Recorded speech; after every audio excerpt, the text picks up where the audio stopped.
Bonjour chers amis, aujourd'hui je vais essayer de vous donner des conseils concrets en cas d'insomnie parce que ce matin j'ai encore vu un patient qui a des problèmes d'insomnie et j'ai vu qu'en fait il faisait beaucoup d'erreurs et que ça c'est vraiment le problème des insomniaques, c'est quand ils commencent à faire des erreurs, eh bien ils commencent à être pris dans un cercle vicieux.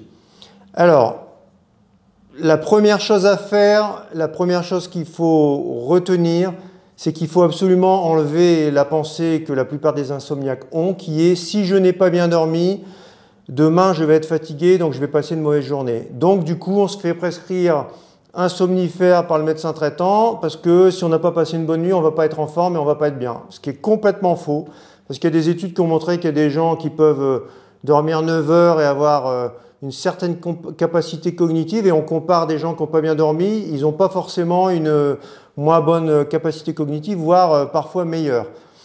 Donc il faut retirer cette pensée, si je ne dors pas bien, je ne vais pas être en forme le lendemain. Donc il ne faut pas hésiter à prendre un petit carnet de bord et à marquer, voilà, je n'ai dormi que 5 heures, mes prédictions sont les suivantes, je vais passer une mauvaise journée, je vais être de mauvaise humeur, je ne vais pas être efficace. Et ensuite, le soir, vous comparez, est-ce que c'était la réalité? Est-ce que vraiment, je n'ai pas été efficace? Est-ce que j'ai été fatigué? Et quand je donne cet exercice à mes patients, eh bien, souvent, ils sont surpris parce qu'ils se rendent compte que parfois, ils ont dormi que 4 heures et ils n'ont pas été si fatigués que ça dans la journée. Et parfois même, ils font la grasse mat et ils sont plus fatigués dans la journée. Donc ça, c'est la première croyance qu'il faut rectifier. Je dirais que c'est la première technique, rectifier sa croyance. D'ailleurs, je peux rajouter que j'ai déjà vu des navigateurs solitaires qui ne pouvaient dormir que des petits cycles de sommeil. Et en fait, ils m'expliquaient que le cerveau modifie les cycles, fait des cycles plus profonds. Et je pense que quand on est insomniaque, au bout d'un moment, si on ne prend pas de médicaments, de choses qui viennent troubler le sommeil ou l'accélérer, on va rectifier les cycles du sommeil et on sera moins fatigué. C'est important de comprendre que c'est complètement inutile de prendre un traitement hypnotique. Ça aura des effets à long terme extrêmement mauvais qui sont ce qu'on appelle l'assuétude, c'est-à-dire la tendance à augmenter le traitement. Après, il va moins bien marcher, puis surtout la dépendance. Donc il faut absolument essayer de rectifier le problème avec des méthodes naturelles. Alors c'est vrai que c'est la solution de facilité, j'ai peur de passer une mauvaise journée, donc hop, je prends un médicament et puis je m'endors tout de suite.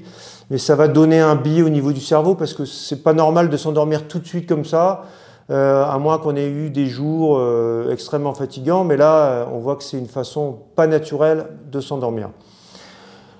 Deuxième technique, qui n'est pas vraiment une technique, mais c'est un comportement à adopter, c'est ne pas rester dans son lit au-delà de 20 minutes quand on ne dort pas.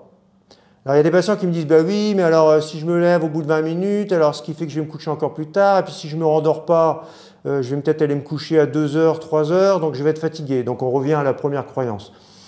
Eh bien, je pense que si on va se coucher, qu'on ne dort pas au bout de 20 minutes, qu'on se lève, qu'on fait une activité plaisante, moi je recommande plutôt la lecture, mais surtout pas d'écran, eh bien, au bout d'un moment, même si on a dormi que 4-5 heures, eh bien, on va se reconditionner pour faire en sorte que le lit ne va plus devenir le lieu où il y a la phobie du sommeil, il y a la phobie de ne pas s'endormir. Ça va redevenir vraiment le lieu où l'on dort. C'est ce qu'on appelle un reconditionnement. Parce que l'insomniaque a tendance à associer le fait d'aller se coucher au fait qu'il ne va pas dormir et de connaître des longues nuits d'angoisse et d'anxiété. Donc c'est important, on se couche. Si au bout de 20 minutes on ne dort pas, on se dit... Je me lève, je fais une activité plaisante avec pas trop de lumière, pas d'écran, donc plutôt la lecture ou écouter un peu de musique. Et quand je pense qu'éventuellement je pourrais m'endormir, je refais le même cycle. Même si on fait ça jusqu'à 3-4 heures du matin, au bout d'un moment, ça va reconditionner le sommeil puisqu'on ne sera dans son lit que pour dormir finalement. Troisième chose, c'est plutôt des conseils pratiques. Il faut éviter de boire du café après 14 heures parce que ça peut avoir un retentissement sur le sommeil. Il faut surtout ne pas boire d'alcool le soir parce que c'est un excitant et on risque de perturber le sommeil.